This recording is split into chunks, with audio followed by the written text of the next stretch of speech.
selalu ada himbauan dari BKKBN walaupun melalui Zoom supaya kita mengawal titik-titik ini. Oke. Intinya berkolaborasi ya, Bu Ya. ya.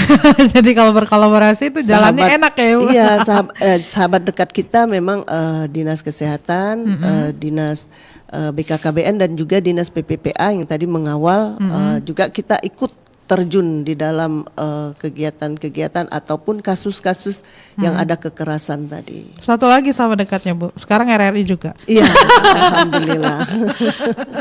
Iya kan, untuk menyampaikan informasi-informasi yang sumbernya kita tahu nih langsung dari Dokter Lisa, dari Bu Tuti sebagai Ketua IBI gitu kan ya.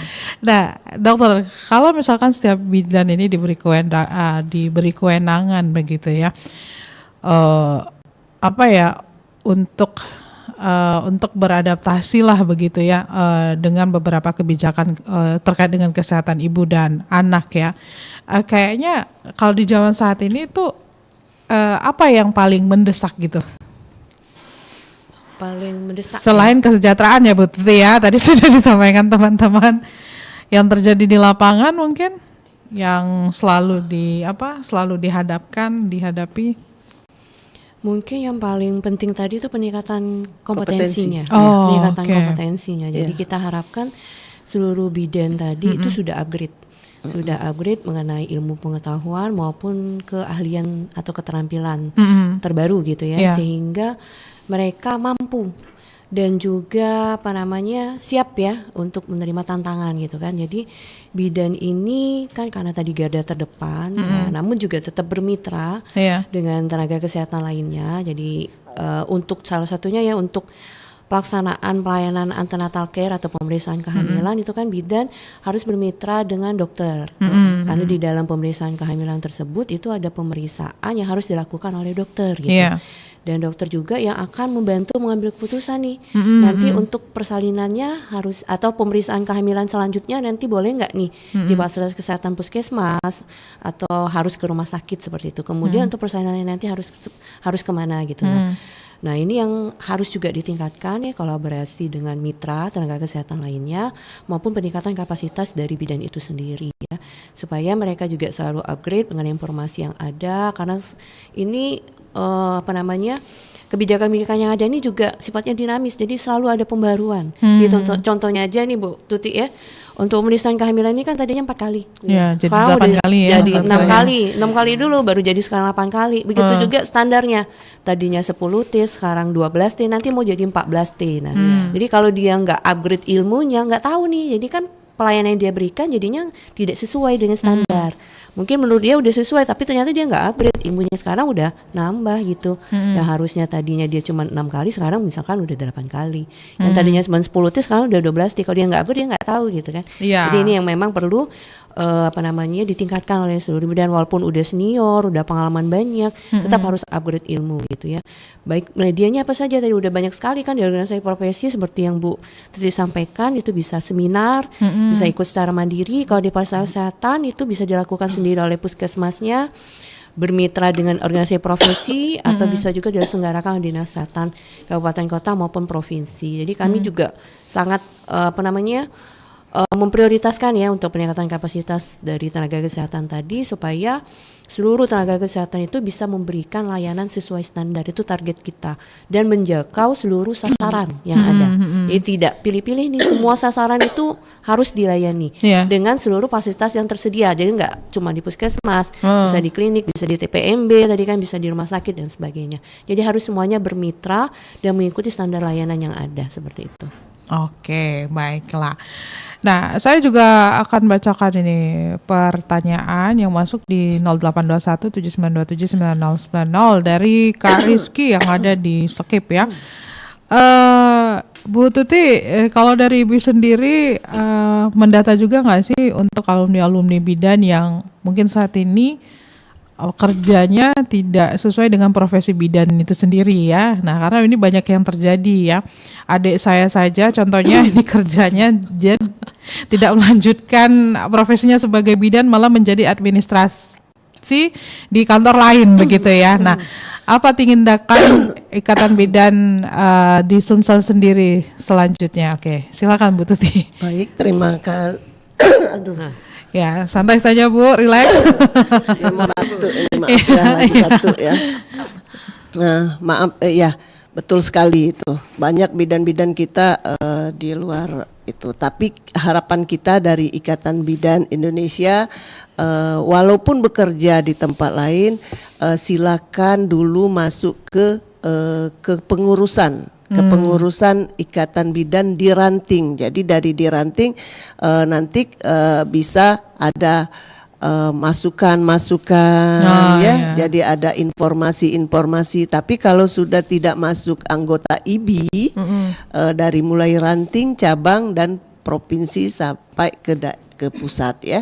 Jadi memang harus masuk anggota IBI dulu, jangan lepaskan IBI karena sekolah bidan sudah banyak, sulit ya, sudah mahal juga mahal, ya. Jadi ikutin itu dulu ya, kerja banyak di bidang kesehatan itu ya. Oke, jadi kalau misalnya udah gabung tuh pasti ada info pasti ya Bu. Info, Oke, ya. Siapa tahu ada lowongan. Iya, tapi kalau misalkan yang dicari ya salarinya yang lebih besar ya. Ya sayang sekali kalau cuma kita di Palembang ya nggak masuk anggota IBI ya. Jadi kita terdata, ada data-data kita. Bidan yang bekerja di sini ada. Dan juga yang tidak bekerja ada itu. Oke, jadi ada datanya ya. Iya. Baik, nah sebelum kita akhiri perbincangan pagi ini, mungkin singkat saja begitu apa harapan dan juga mungkin pesan ya kepada teman-teman Ikatan Bidan Indonesia atau tenaga kesehatan bidan ini, dan juga mungkin pendengar dan juga pemirsa RRI di pagi hari ini yang sudah mendengarkan siaran kita terkait dengan peringatan Hari Bidan Nasional ini. Saya ke Dr. Lisa dulu, nanti Ibu bidannya terakhir closing statementnya silakan ya. Dr. Lisa silakan. Baik, terima kasih. Sebelumnya saya ucapkan dulu ya selamat Hari Bidan Nasional untuk seluruh bidan yang ada. Jadi terima kasih juga atas sumbangsi ya, dukungannya terhadap program pemerintah yang ada.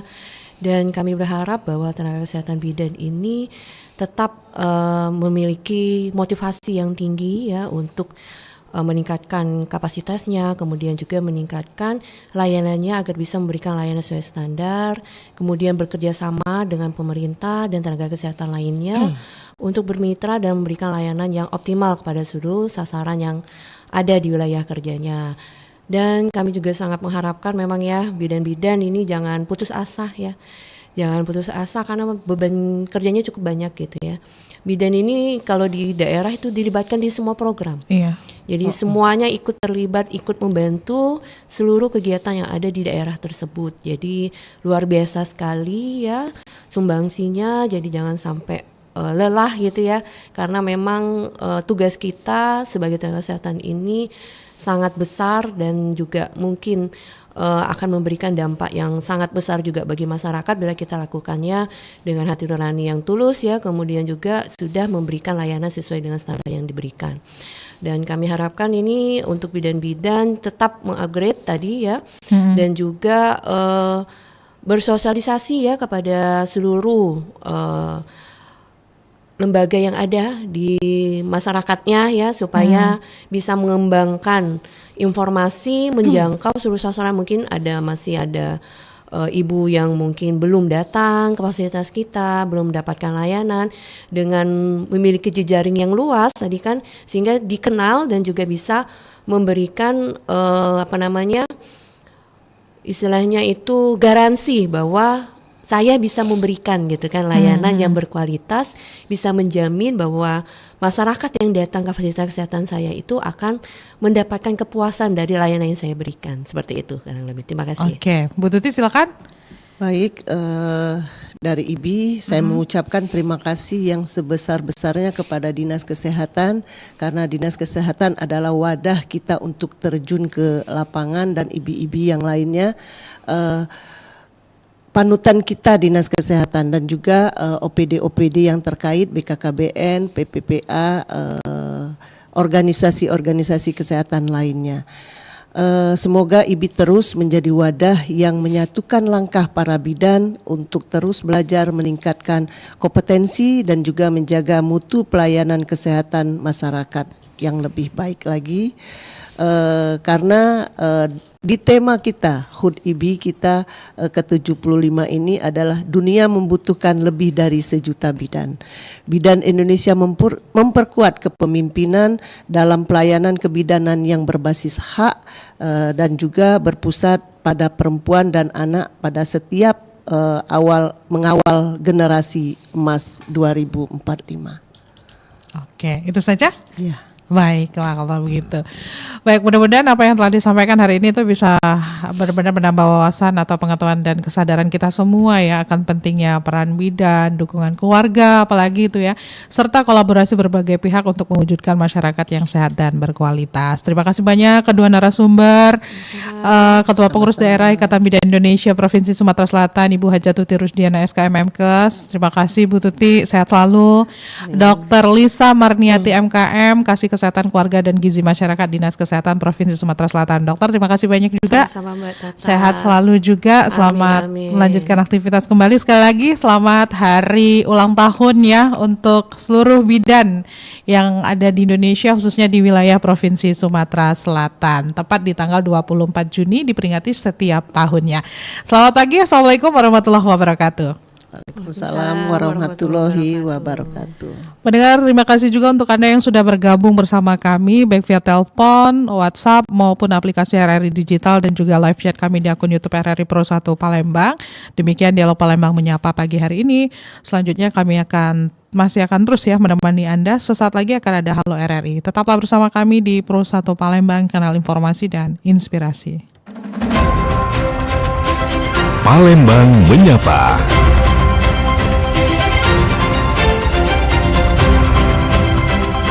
Palembang menyapa.